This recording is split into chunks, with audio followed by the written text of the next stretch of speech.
একটা অসহায় পরিবারের কাছে এসেছি আপনাদেরকে নিয়ে।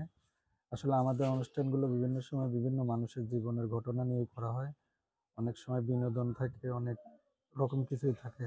কিন্তু আজকে আসছে একটি অন্যরকম ঘটনা নিয়ে একটু জানবো কি বিষয় নিয়ে আসছে। আন্টি কেমন আছেন? আসসালামু আলাইকুম। ভালো কেমন আছি। আছেন? ভালো। একটু জোরে কথা বলতে হবে। হ্যাঁ, ভালো আছি। ভালো আছেন? আলহামদুলিল্লাহ ভালো। আচ্ছা, আপনার বাচ্চার কি হয়েছে? এরকম হাসে কেন? এই বাচ্চাটা পেটে থুই আর আব্বাটা মারা গেছে। 6 মাস পেটে ছিল বয়স। তারপরে হওয়ানে প্রতিবন্ধী হয়েছে, বেরেঙ্গে সমস্যা। হুম, তার জন্যই মনে করেন প্রতিবেদনের সামনে আইছি। এখনকার স্বামী নাই, শাশুড়ি শ্বশুর কেউ নাই, বাপ মা নাই। এই বাচ্চাটারে মানুষ করতে অনেক কষ্ট হইতাছে। টাকা পয়সা নাই, চিকিৎসা করতে পারি না। একটা বাসায় মনে করেন ওরা থুইয়া যায় একটা মহিলার কাছে, মাসে মাসে 2000 করে টাকা দেই। এখন বাসা বাড়ির কাজ করি, পাই কয় টাকা। ওখানে বাচ্চার খরচ, রুম ভাড়া, খাওয়া দাওয়া অনেক কষ্ট হয়, বুঝছেন। হুম। তার জন্য প্রতিবেদনের সামনে আইছি সহযোগিতা হেল্পের জন্য। কি নাম রাখছেন বাচ্চার? সুমন না? হ্যাঁ, সুমন নাম। আচ্ছা। বাবুটার নাম সুমন। ও যাক। বয়স কতদিন হবে? এই সে বয়স বেশি না, অল্প বয়সী। সে কি বাক প্রতিবন্ধী? হ্যাঁ হ্যাঁ, পেটে তো না প্রতিবন্ধী। পেটের থেকে একদম ছোট থেকে হ্যাঁ, এরকম? ছোট তো নেই এখন বয়স প্রতিবন্ধী। কতদিন? এখনকার তো মনে করেন 10-12 বছর হবে। 10-12 বছর না? হ্যাঁ, আপনি কি কাজ করেন? আমি বাসা বাড়ির কাজ করি। বাচ্চা ওর বাপ নাই না? আর আব্বু নাই, আর আব্বু মারা গেছে, টাকার জন্য চিকিৎসা করতে পারতেছি না, ডাক্তার জানেন। মাক্তার দেখাইছেন? ডাক্তার ধরাবো কি দিয়ে, টাকা পয়সাই তো নাই। আচ্ছা। এখন ডাক্তার দেখানোর জন্য আর কি হ্যাঁ হ্যাঁ, এটা হেল্প সহযোগিতার জন্য মনে করেন প্রতিবেদনের সামনে আছি। যদি যদি কারোর ভালো লাগে, দয়া লাগে, মনে করেন বাবুটার জন্য কিছু টাকা টুকা পাঠাই তো এটা চিকিৎসা করতাম, বুঝছেন। আচ্ছা আচ্ছা।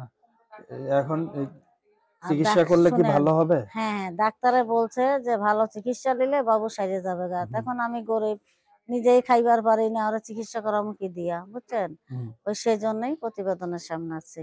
আচ্ছা আচ্ছা, যাক। এখন বয়স কতদিন হয়েছে? এই তো এখনকার বয়স, এই যে বললাম না। 16। হুম, 16 বলছিলেন মনে হয়। হ্যাঁ হ্যাঁ, 16 আচ্ছা আচ্ছা। বলছিলাম।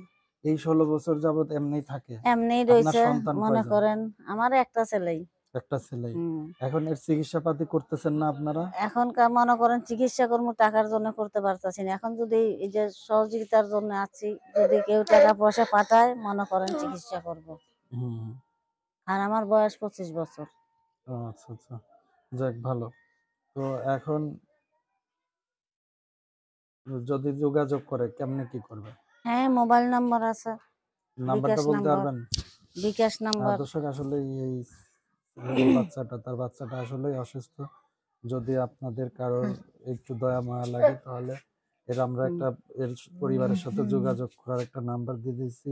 এই নাম্বারে কি কোনো অর্থনৈতিক সাহায্য, যেমন বিকাশ টিকাশ হ্যাঁ এরকম কোনো হ্যাঁ হ্যাঁ, কিছু আছে? এইটাই, হ্যাঁ, বিকাশ নাম্বার আছে, মনে করেন এটার মধ্যেই টাকা পাঠাইলে মনে হুম, করেন আসবে, এই টাকা ওটি বাবুর চিকিৎসা করে দেবো। আচ্ছা আচ্ছা। এখন এরপর কোনো ডাক্তার দেখাইছিলেন? ডাক্তারখানায় লইয়া গেছিলাম, অনেক টাকা চাই, আমার টাকা নাই তো, তার জন্য হ্যাঁ। চিকিৎসা করতে পারি নাই, ফিরিয়া লইয়াছি। আচ্ছা আচ্ছা। তো নাম্বারটা একটু দেন আমার কাছে। বলতে পারবেন না নাম্বারটা? হ্যাঁ, নাম্বারটা বলেন। দেন একটু। 0168। দর্শক, তার সাথে যোগাযোগের জন্য আমি একটা নাম্বার দিয়ে দিচ্ছি। এই নাম্বারে বিকাশ নাম্বার, আপনারা চাইলে তার সাথে অর্থনৈতিক সাহায্য করতে পারবেন। আর যদি তার ঠিকানায় এসে সরাসরি যোগাযোগ করতে চান তাহলে এই নাম্বারে আগে যোগাযোগ করবেন, তারপরে চাইলেও সাহায্য করতে পারবেন। ওর সাথে সরাসরি দেখে এসেও কথা বলতে পারবেন। আপনার ঠিক আমি তার নাম্বার দিচ্ছি, এই নাম্বারে যোগাযোগ করে ঠিকানাটা নিয়ে নিন। 0188715895। 0188. দর্শক, আমি নাম্বারটা আরেকবার বলছি। আহ, আহ, কি যেন নাম বলছিলেন, ছিল সুমন না? হ্যাঁ। 0188715895। 0188715895। আচ্ছা, এটাই এই নাম্বারে তাদের বিকাশ নাম্বার, চাইলে যোগাযোগ করেন। বা সরাসরি যদি অর্থনৈতিক কোনো কেউ সাহায্য সহযোগিতা করতে চান তাহলে তার বাসায় এসে যোগাযোগ করেন। এই নাম্বারে যোগাযোগ ওই করলেই ফোনের অ্যাড্রেস মাধ্যমে যোগাযোগ করলেই হবে, বাসায় আসা লাগবে না।